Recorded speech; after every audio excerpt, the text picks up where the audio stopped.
자, 오늘 빌립보서 4장 4절의 말씀을 가지고 함께 나누게 되는데, 이 기쁨이라고 하는 것이 성품이라는 생각을 해보셨는가? 제가 몇 주 전에 이 성남 지역에 있는 목회자들과 함께 모임을 가지게 되었어요. 저희들이 모임을 가지면서 그 이름을 뭘로 정할까 하다가 마땅한 이름이 없더라고요. 그래서 이름을 좋은 목회자 모임 그렇게 정했습니다. 지난번 모임에 가서 이야기하는데 어떤 분이 그런 얘기를 하더라고요. 우리가 좋은 목회자 모임 이렇게 하면 사람들이 우리한테 욕할 거라는 거죠. 너희만 좋은 목회자냐? 가만히 생각해 보니까 그래요. 그래서 우리는 모이면서 참 이렇게 즐거웠어요. 그래서 이름을 이렇게 바꿔봅시다. 즐거운 목회자 모임. 그때 생각해 보니까 또 그럴 것 같아. 너희만 즐겁냐? 아니, 생각해 보니까 어떤 이름을 줘도 욕할 사람은 욕하겠다. 결국 무언가 이 삐딱하게 보는 것 역시 성품에 대한 문제고, 무언가를 좋게 보는 것 역시 성품에 대한 문제이겠다. 이 기쁨이라고 하는 것이 왜 성품인가?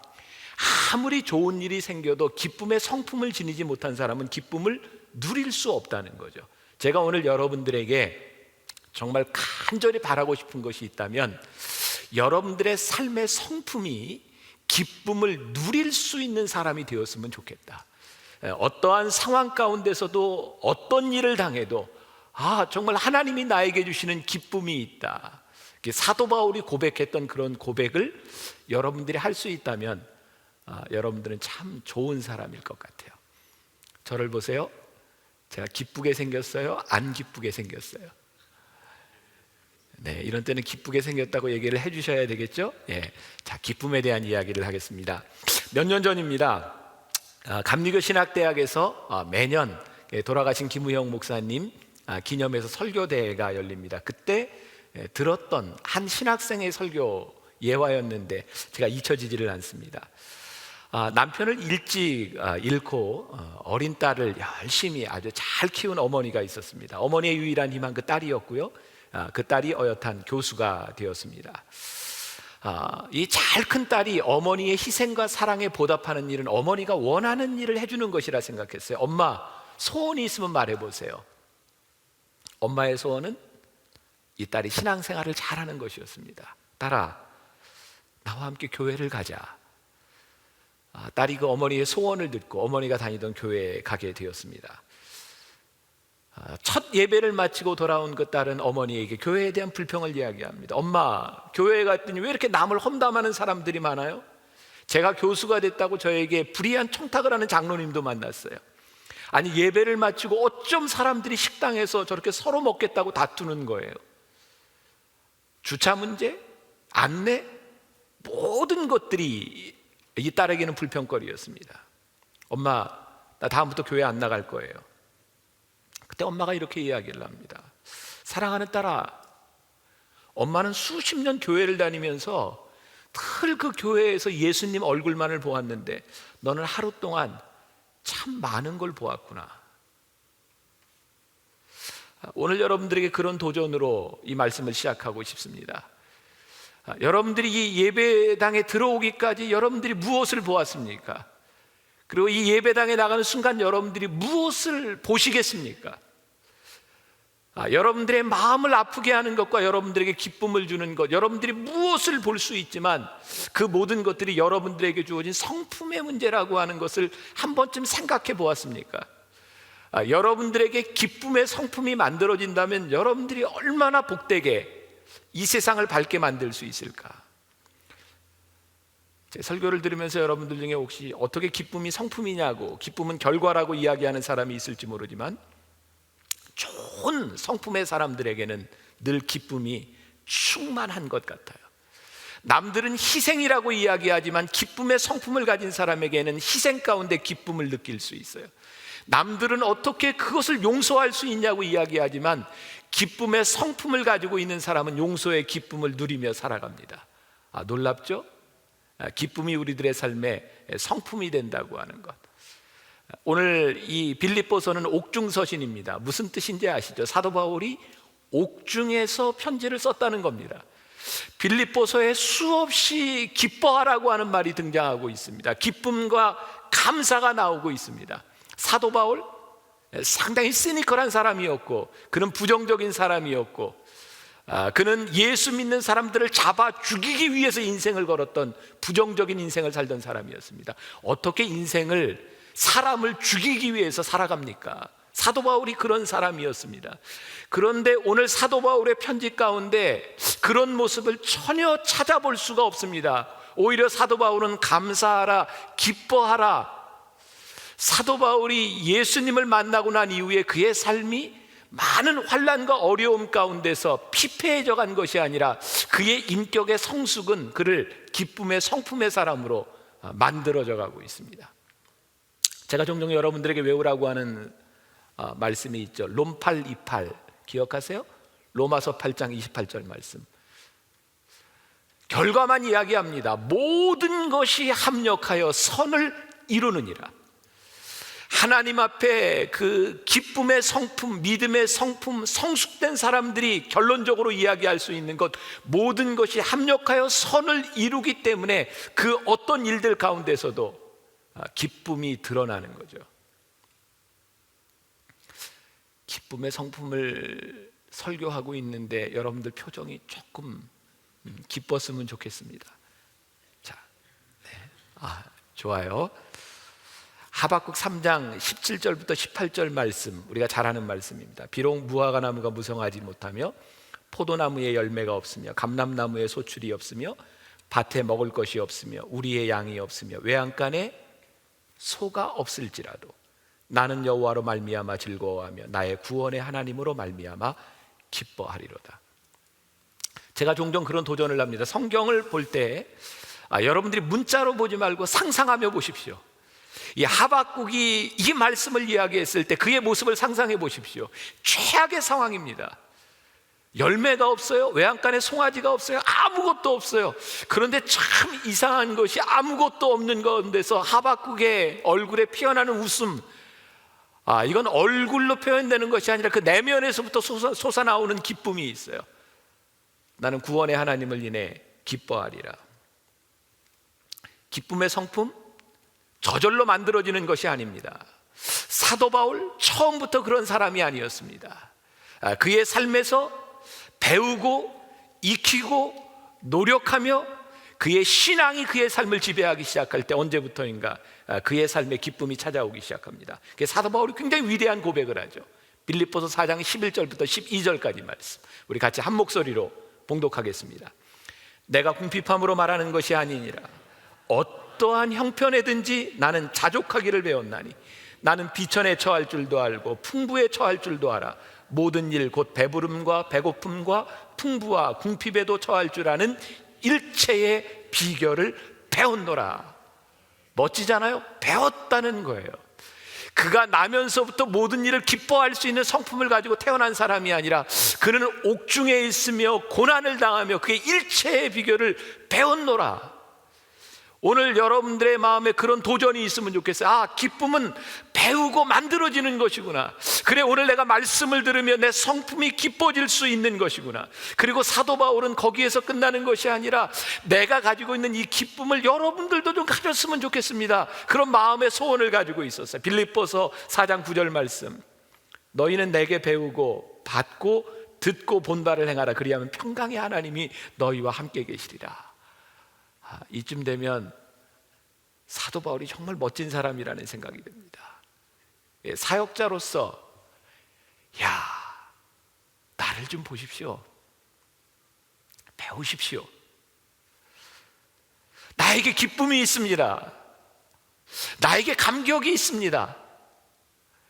정말 멋진 사역자라는 생각이 듭니다. 저에게 꿈이 있다면 오늘 말씀을 듣고 이 자리를 나가는 여러분들이 가정에서 여러분들의 자녀들을 향해 얘야, 아빠를 좀 봐라, 엄마를 봐라,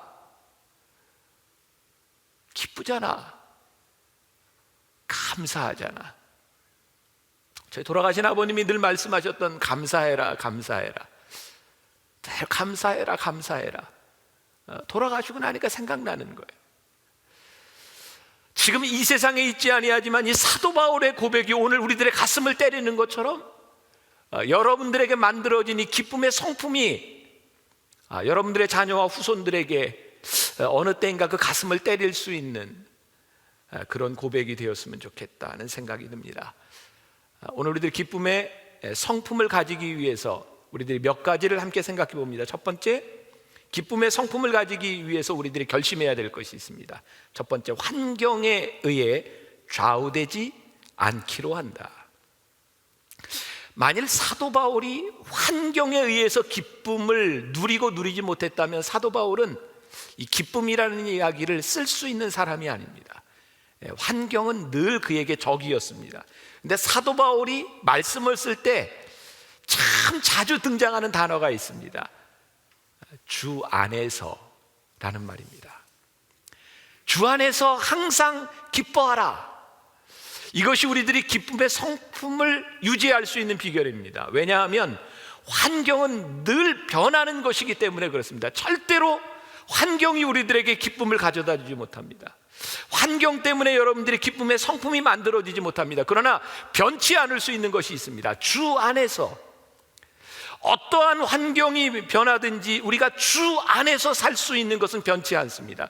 사도 바울은 감옥 안에 있었으나 주 안에 있었습니다. 그래서 그는 주 안에 거하며 감옥에서 찬양할 수 있었습니다. 우리 잘 아는 찬양이 있죠.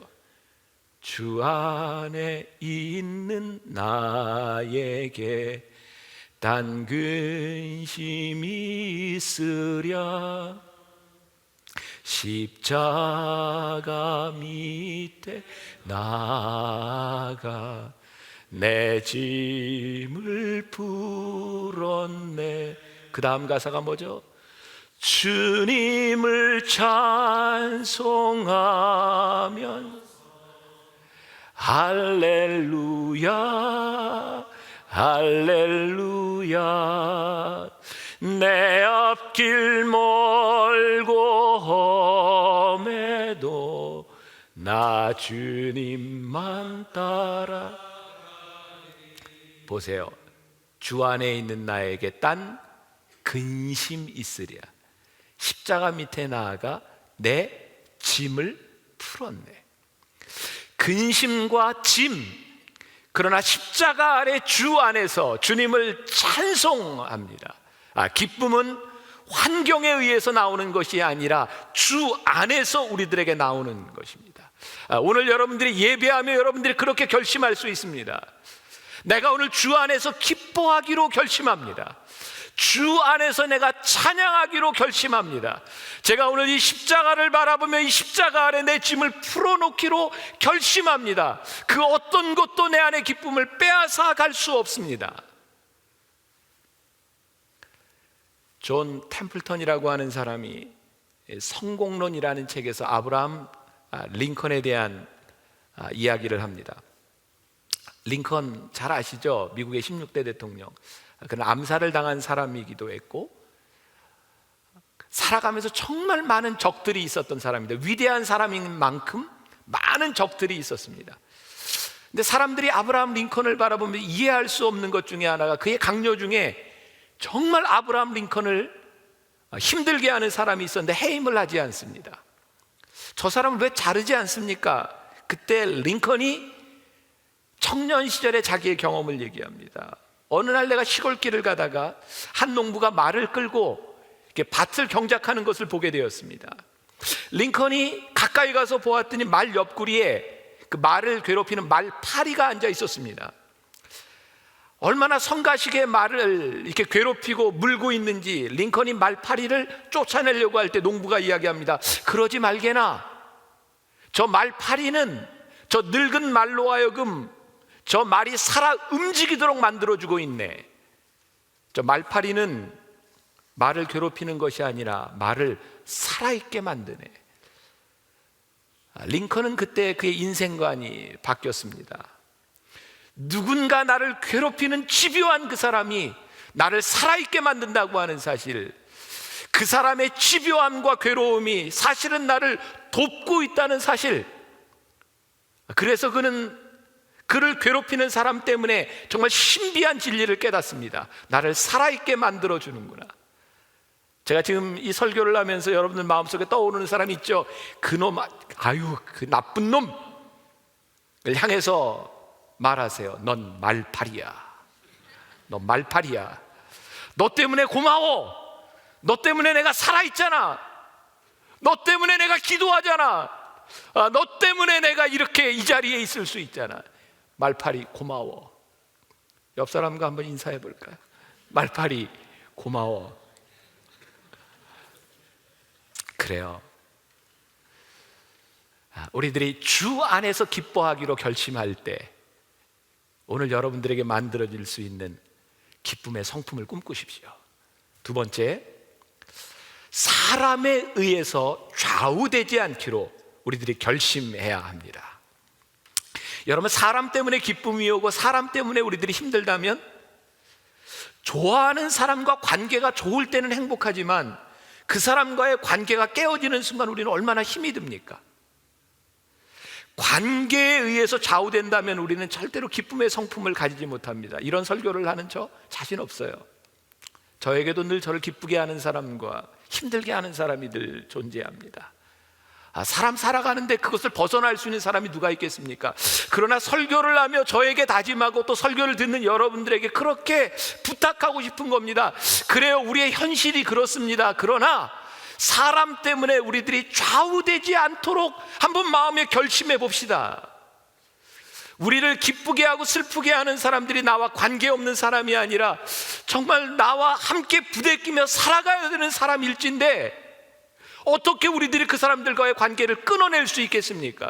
끊어질 수 없는 일일진데, 내가 그 사람을 결코 포기할 수 없을진데, 관계로 우리들의 삶이 움직여지는 것이 아니라 하나님, 제가 마음에 결심합니다. 그 관계를 뛰어넘어서는 기쁨을, 그 성품을 우리들에게 허락하여 주옵소서. 아마 이 말씀을 들으며 저와 여러분들의 성품이 조금은 업그레이드 되지 않을까라는 생각을 합니다. 사람들은요, 생각이 참 틀려요. 이제 4월 11일 총선이 얼마 남지 않았습니다. 저는 진짜 신기한 게 있거든요. 어쩌면 내가 찍은 사람이 안 되냐 이거예요. 어떻게 그 사람을 안 뽑고 저 사람을 뽑냐 이거예요. 대통령도요, 제가 지금 살아오면서 확률이 딱 반이었습니다. 반은 맞췄고요, 반은 틀렸어요. 전 도대체 이해가 안 돼요. 저하고 생각이 틀린 사람. 그런 사람이 많을 때가 많잖아요. 여러분, 인간관계라고 하는 것, 사람이라고 하는 것이 절대로 여러분들하고 같지 않습니다. 언제부터인가 우리들이 그것을 인정하기 시작할 때 성숙하다고 이야기하는 겁니다. 나와 생각이 틀린 사람을 우리들이 이해하지 못하고 받아들이지 못할 때 우리는 미성숙한 사람이라고 말을 합니다. 기쁨은 그것을 넘어서는 성품에 대한 문제입니다. 제가 정치 얘기 좀 채로 안 하는 사람인데 요즘 매주 정치 얘기를 합니다. 근데 정치 얘기인데 전혀 정치적이지 않죠. 이 안에 민주당이든 민주통합당이든 새누리당이든 누구든 나와 생각이 틀리기 때문에 우리들의 기쁨을 앗아가는 것이 아니라 생각이 틀린 우리가 같은 하나님을 믿으며 우리들의 성품이 성숙되어 가고 있기 때문에 당신을 바라보며 기쁜 거예요. 말팔인데도 기쁜 거예요. 그래, 사람 때문에 내가 좌우돼서는 안 되겠다. 빌립보서 4장 2절 말씀 보면 아주 재미있는, 여러분들이 이렇게 그냥 스쳐 지나가는 이야기가 나옵니다. 빌립보서 4장 2절, 내가 유오디아를 권하고 순두개를 권하노니 주 안에서 같은 마음을 품으라. 여기 유오디아도 여러분들 지금 낯설고요, 순두개도 순두부하고 비슷하죠. 낯설어요. 근데 사도 바울이 빌립보스를 쓰게 된 이유가 이 두 사람 때문이에요. 둘 다 열심히 사역했던 사람인 것 같아요. 그런데 사도 바울이 뭐라고 권합니까? 주 안에서 같은 마음을 품으라. 열심히 사역하면서 무지하게 싸웠던 모양이에요. 교회 안에는요, 싸우는 사람들이 늘 있는 것 같아요. 근데 사도 바울이 야, 너희 같은 마음 품어라, 이렇게 얘기하지 않습니다. 주 안에서 같은 마음을 품으라고 이야기합니다. 왜? 사도 바울이 알았어요. 이 둘이 보니까 서로 말팔이야. 절대로 합쳐질 수 없어. 여러분들 같이 신앙생활하면 같은 사역자로서 도저히 안 되는 사람이 있어요. 그런데 될 수 있는 방법이 있어요. 어떻게? 주 안에서 같은 마음을 품으라. 너희들의 마음을 합치려고 하지 말고 주 안에서 같은 마음을 품으라. 너희 안에 이 마음을 품으라. 곧 그리스도 예수의 마음이니. 우리가 하나님을 믿는다고 하는 것, 오늘 우리들이 여기에 앉아 있을 수 있는 이유는 딱 한 가지입니다. 하나님을 믿는 것 그 이외의 그 어떤 것도 우리들이 여기에 앉아 있을 이유가 존재할 수 없습니다. 교회는 하나님을 믿는 사람의 공동체, 하나님을 예배하는 자들의 공동체. 그래서 수없이 다른 인격과 수없이 다른 모양을 하고 있지만 우리들이 동일한 십자가 아래 동일한 하나님을 예배하는 그 순간 우리들이 하나가 될 수 있는 것. 그래서 예배 가운데 기쁨이 충만할 수 있고 성령님의 임재가 이 가운데 있을 수 있는 것. 나에게 어떤 사람이 있든 그 관계를 만들어갈 수 있는 특권이 우리들에게 주어져 있다.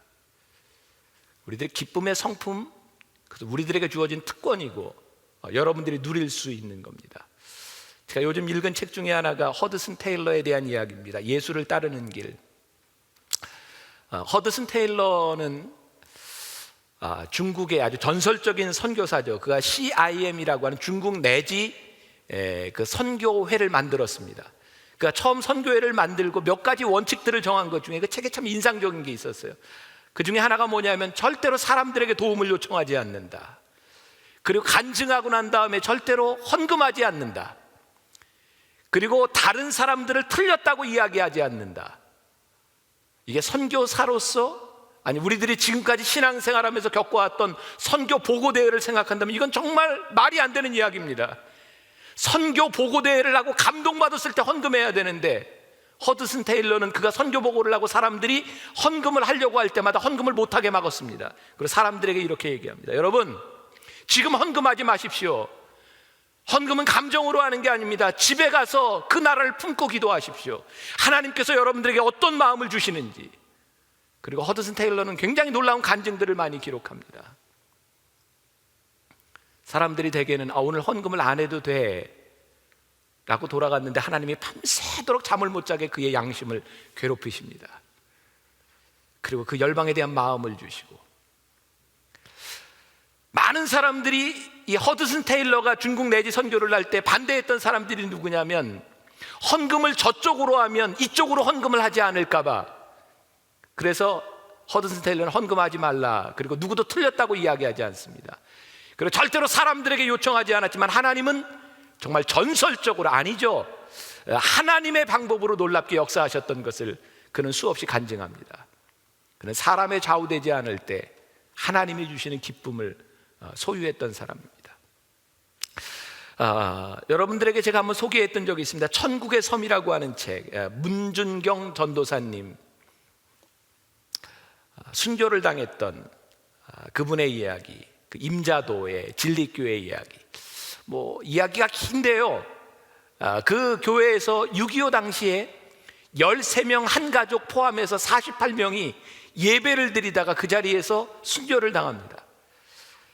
그때 이판일 장로님이라고 하는 분이 하나님, 저들이 하는 일을 알지 못합니다 라고 이야기할 때 젊은 공산당이 와서 몽둥이로 머리를 쳐서 죽였고 거기에서 48명이 죽습니다. 근데 그때 이판일 장로님의 아들이었던 장남 이인재 씨가 유일하게 살아남습니다. 목포에 나가 있었기 때문에. 돌아와서 이야기를 듣습니다. 사람들이 어떻게 죽었는지. 그가 인생을 포기하려고 할 때 하나님께서 음성을 주셨답니다. 사랑하는 아들아, 원수를 사랑으로 갚아라. 이제 국군이 들어와서 이 이인재 씨에게 옆에 태극기 완장을 채워주고 누가 공산당인지 아닌지를 지적하라고. 거기서 지적당한 사람은 바로 거기서 처형당할 때였습니다. 이인재 씨가 거기 있는 모든 사람을 살립니다. 놀라운 일은 그 다음에 유명한 정태기 교수가 1959년 임자도에 있을 때 고백에서 나타납니다. 6.25 이후에 크리스찬들이 거의 다 사라졌어야 하는데 저 임자도에는 어떻게 크리스찬들이 남아있는가? 여러분, 크리스찬들이 다 순교당하고 그때 이인재 씨가 공산당들을 찝어서 다 죽였다라면 그 섬에 아무도 남아있지 않았을 텐데, 그가 용서한 모든 사람들, 90%의 사람들이 크리스찬이 되어 있었습니다. 그것은 우리나라의 유일한 땅, 90%가 넘는 크리스찬이 있는 땅이었습니다. 우리는 흔히 용서를 베푼다라고 말을 합니다. 우리가 용서를 하면 굉장히 큰 일을 하는 것처럼, 아니요. 제가 말씀을 준비하면서 깨닫게 된 것이 있습니다. 용서는 베푸는 것이 아니라 용서는 누리는 겁니다. 여러분들이 용서하는 순간 여러분들이 누리게 됩니다. 무엇을 누립니까? 우리들에게 찾아오는 기쁨을 누리게 됩니다. 그런데 그 용서가 참 힘이 듭니다. 베드로가 예수님 앞에 몇 번이나 용서해야 합니까? 70번씩 7번? 7번씩 70번인가요? 굉장히 힘든 얘기입니다. 용서는 계산으로 되는 게 아닙니다. 우리가 용서한다고 하지만 수없이 용서하는 것도 힘들지만, 용서한다고 우리의 기억까지 없어지나요? 아니요. 용서에도 기억의 흔적들은 우리들에게 늘 남아 있습니다. 사단은 참 우리들의 흔적들, 우리들의 남아있는 기억들을 때가 되면 늘 들추어냅니다. 고구마를 캐보셨어요? 고구마 줄기를 딱 캐면 고구마가 이렇게 딸려오는 것처럼 우리의 아픈 상처와 기억들은 우리들 가슴 속에 아주 집요하게 남아 있습니다. 제가 이 이야기하면서 우리 여자분들 공감할 텐데, 남편하고 부부싸움 할 때마다 늘 생각나는 게 옛날 시어머니 얘기 아닙니까? 남편들은 미쳐요. 그냥 그 일만 가지고 싸우지, 옛날 얘기 들춰내면. 그 여자들은요, 한 번 딱 들춰내면 옛날 그때 시아버지 뭐 누구까지 그냥 쫙 나옵니다. 우리들에게 흩어지지 않는 그 기억들. 제가 왜 이 기쁨이라고 하는 것, 용서라고 하는 것, 이것들이 우리들의 성품에 대한 문제인가? 이것은 영성의 문제와 연결되는 것이기 때문입니다. 우리가 아무리 용서하려고 하지만, 용서를 베풀려고 하지만 그 용서의 흔적들, 그것을 누를 수 있는 것은, 끊임없이 고개를 들고 우리의 가슴 속에서 쳐들고 있는 생각들을 이길 수 있는 것은 영성이기 때문입니다. 그래서 여러분들의 삶에 이 성품이 만들어져 가기 위해서 우리들이 끊임없이 이 영성으로 기쁨의 성품을 다져가야 하는 겁니다. 또 하나 여러분들이 결심해야 될 것이 있습니다. 염려하지 않기로 우리들이 결심해야 합니다.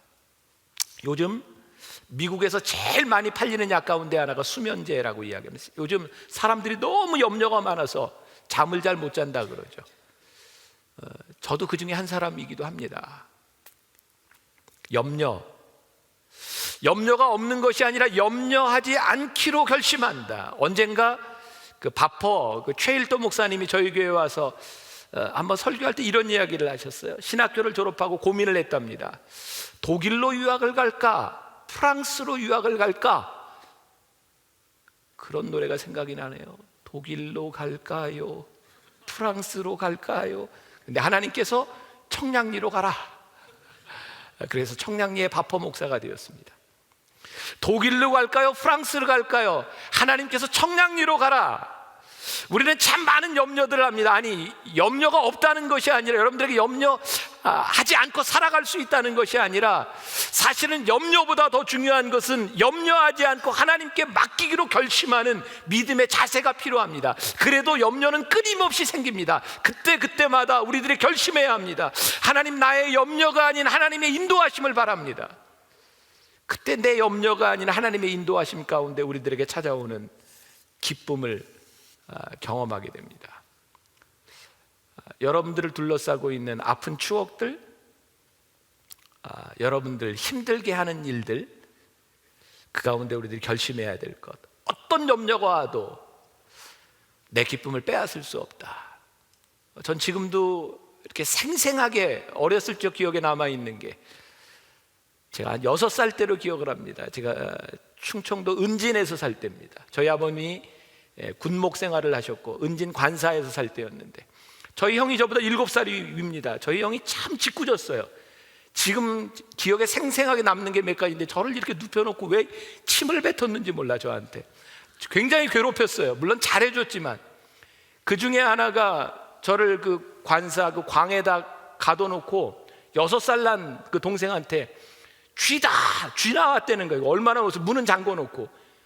근데 그때도 제가 굉장히 멋있었어요. 요즘도 그렇지만 그 6살 때 제가 이 오른손으로 탁 유리를 깼잖아요. 제가 아직 기억이 생생해요. 그때 유리가 깨지면서 유리가 쫙 올라갔다가 번쩍이며 착 내려오며 여기 딱 꽂혔어요. 지금도 여기 상처가 있습니다. 여기 보여줄 수도 없고 상처가 있어요. 제가 좀 폐쇄공포증이 있어요. MRI 찍으러 들어가면 그 좁은 공간이 저를 굉장히 못 견디게 합니다. 저는 왜 그러는지 몰랐어요. 근데 어느 날 깨닫게 된 게 그때 내 기억이 있구나. 그 갇혔을 때 무서웠던 기억이 내 속에 잠재하고 있구나.